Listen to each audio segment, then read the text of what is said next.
一起来看精彩短剧《徐徐复星光》故事解说。江徐徐心底藏着一场长达10年的单向奔赴，这10年里，他满心欢喜地爱慕着顾金月，可每一次的心意袒露，换来的都是顾金月一句冰冷的"我们绝对不可能在一起"。让他彻底心碎的是，这个屡次拒绝他的男人，最后却迎娶了他的亲姐姐江安安。整整3年过去，若不是父亲需要千古的家族规矩逼迫他返程，江徐徐这辈子都不会再踏入这座承载了他所有欢喜与伤痛的城市。在江徐徐的记忆深处，顾金月一直唤他旭旭。年少时的他总说这个名字格外好听，温柔又亲昵。可这份独有的温柔，在江徐徐19岁鼓起勇气向他表白之后，彻底消失殆尽。那2个温暖的字，他再也没有叫过。此次返程归来，江徐徐独自准备乘车离开墓园。顾金月主动上前提出要送他，却被江徐徐轻声回绝。他告知顾金月自己已经叫好了车，不想再与他有多余牵扯。顾金月却不肯就此作罢，他拦住准备离开的江徐徐，语气带着压抑的情绪，质问他已经躲了自己3年，如今归来还要继续逃避。旁人皆知，顾金月是江老太太娘家的远亲，自幼父母双亡，被江家老爷子接回江家抚养长大。按照辈分，江徐徐需要称呼他一声小叔，两人有着明确的长辈与晚辈之分。即便被拒绝，顾金月依旧坚持要送江徐徐。江徐徐态度淡漠的直言不顺路，顾金月看穿了他的心思，直接点破他此行的目的地是西山墓园。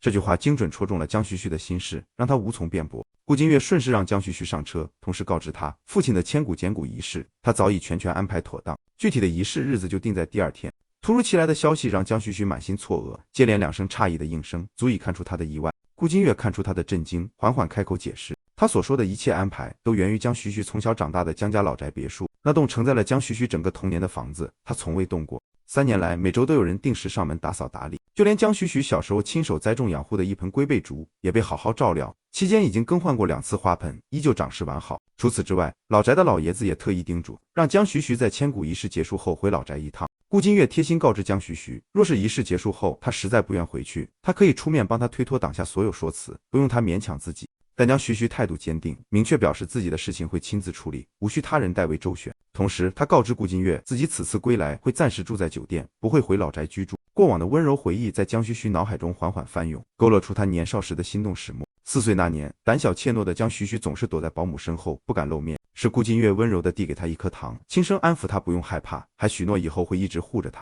19岁那年，江徐徐身体不适住院，母亲所有的心思都放在姐姐江安安身上，无暇顾及他。又是顾金月冒着大雨赶到医院，悉心陪伴照顾孤独无助的他。也是在那一年，江徐徐彻底看清了自己的心意，明白自己对顾金月的依赖早已超越晚辈对长辈的敬重，是一个少女对一个男人真切的动心与爱慕。于是他郑重地向顾金月告白，说出了藏在心底许久的喜欢。面对直白的告白，顾金月以2人的辈分差距为由拒绝了他，坦言自己是他的小叔，即便2人没有血缘关系，这份感情也绝对行不通。拒绝之后，顾金月温柔地让江徐徐擦干头发，叮嘱他以后不要再提起这件事，试图让2人回归原本的辈分关系。可江徐徐敏锐地察觉到顾金月的态度只是坚决推开，并没有直白地说过不喜欢。他不甘心就此收场，执着地追问顾金月的真心，询问他的心底到底有没有一丝丝喜欢过自己。面对他的追问，顾金月不再多余解释，只是吩咐下人送江徐徐回家，同时严肃告诫江徐徐自己这辈子都是他的长辈，让他务必认清2人的身份界限。回忆翻涌，江徐徐的心底满是酸涩。父亲是这辈子最疼爱最偏爱他的人，从小到大，父亲总护着他，告诉他自家的旭旭不用和任何人攀比。可如今那个永远护着他偏爱他的父亲已然躺在冰冷的棺木之中，再也不会开口温柔叮嘱他了。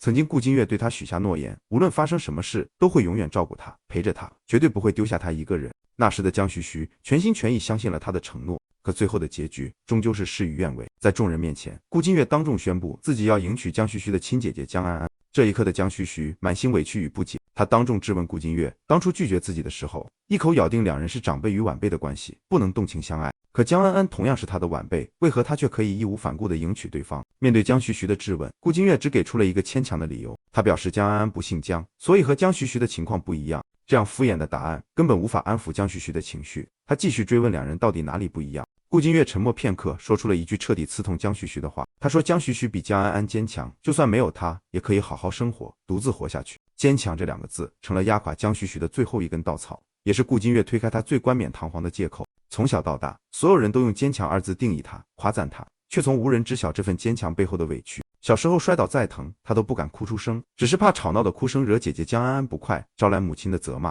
发烧到39度，他只能自己默默翻找药箱自救，因为家里所有人的目光都聚焦在体弱的姐姐身上，除了父亲，从无人在意他的身体与情绪。江徐徐彻底心寒，他告诉顾金月，若是今日他执意以这样的理由拒绝推开自己，那这辈子他都不会再回头再动心。心死之后的江徐徐远赴法国独自生活了整整3年。他在国外读完学业，顺利进入一家画廊工作，期间搬了3次家，刻意斩断了所有与国内相关的联系，彻底逃离这座满是伤痛的城市。直到3个月前，父亲生前的专属助理找到他，告知他按照老家的传统规矩，逝者心脏3年需要起坟捡骨，身为女儿的她必须回国完成这件事，她才不得已踏上归途。江徐徐独自在墓园等候，顾金月始终守在墓园门口不肯离开。他明确告诉江徐徐，自己会一直等在门口，直到他出来为止。他早已料到江徐徐回国后的第一件事一定会来墓园看望父亲，这份心思他始终看得透彻。就在这时，江安安也来到了西山墓园，他温柔地开口询问江徐徐是不是一直怪自己抢走了顾金月。江安安坦言，他从未想过要和江徐徐争抢任何东西，包括感情。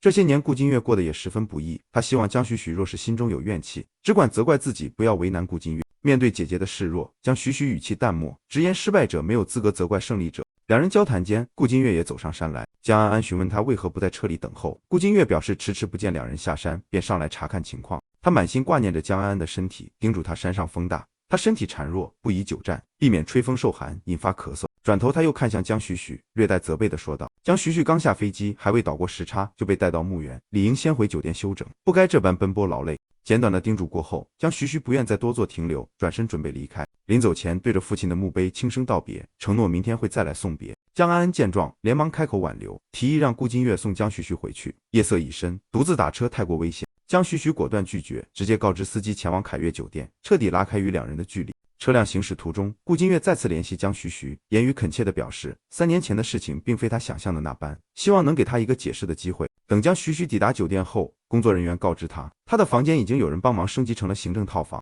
并将1809号房卡交到他手中。江徐徐刚安顿下来，江家的周叔便来到酒店等候，转达老爷子的意思，专程接他回老宅。江徐徐让周叔稍作等候，自己放下行李便立刻动身。时隔3年未归，周叔看着变化不小的江徐徐，感慨他连称呼都变得生疏了。回到江家老宅后，老爷子满脸不悦，当众斥责江徐徐任性不懂事。父亲千古是家中头等大事，他却卡着仪式当日才落地回国，丝毫没有提前回来操持事务，完全没把已逝的父亲和家族规矩放在心上。母亲也顺势开口数落他，直言他3年前一声不吭远赴国外，不顾家人，不顾家事，极其任性叛逆。反观体弱的江安安，这些年一直尽心尽力打理家中大小事务，往返医院操劳，从未让家人费心半分。江安安见状，连忙出声打圆场，温柔安抚母亲不要生气，替江徐徐辩解，他只是刚回国，时差未倒，性子直率，并非有意顶撞长辈，慢慢总会理解家人的苦心。饭桌上，母亲看着身形清瘦的江徐徐，心疼的让他多吃饭菜，坦言他在法国一定没有好好吃饭，还特意给他夹了菜。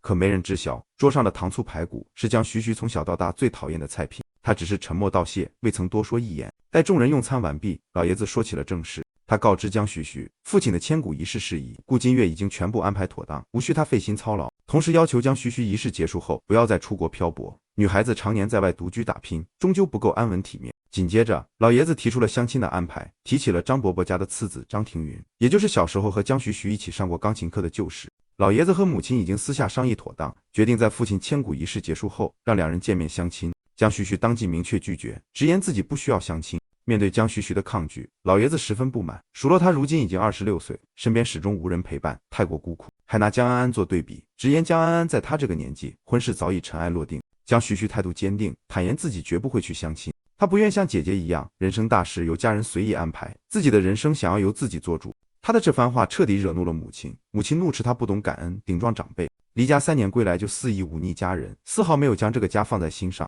江安安再度温柔劝解，安抚母亲放宽心，替江徐徐遮掩过错。随后顾金月走出客厅，追上独自出来透气的江徐徐，劝说他不该当众顶撞年迈的老爷子。江徐徐抬眼看向顾金月，语气冰冷地反问，他是以何种身份来劝说自己？是小叔还是姐姐的丈夫？他直白地点破顾金月的矛盾做法。3年前他毅然选择迎娶江安安，就该从头到尾站在妻子身边，不该再来干预自己的生活。他质问顾金月，一边组建自己的家庭，一边在机场堵他，保留他的房间，对他格外关照。做这些事的时候，有没有考虑过身为妻子的江安安的感受？他明确划清界限，告知顾金月，江安安是他的妻子，自己只是他妻子的妹妹，希望他能认清两人的身份，保持该有的距离。两人争执之际，江安安寻了出来，温柔询问两人在争执什么。顾金月立刻收敛情绪，满心担忧地叮嘱江安安，山上夜晚温度低，他肠胃不好，极易受寒，不要在外久留。随后又转头责怪江徐徐，一声不吭就跑出来，惹得老爷子大发雷霆。紧接着，顾金月告知江徐徐，他已经替他答应了次日的相亲事宜。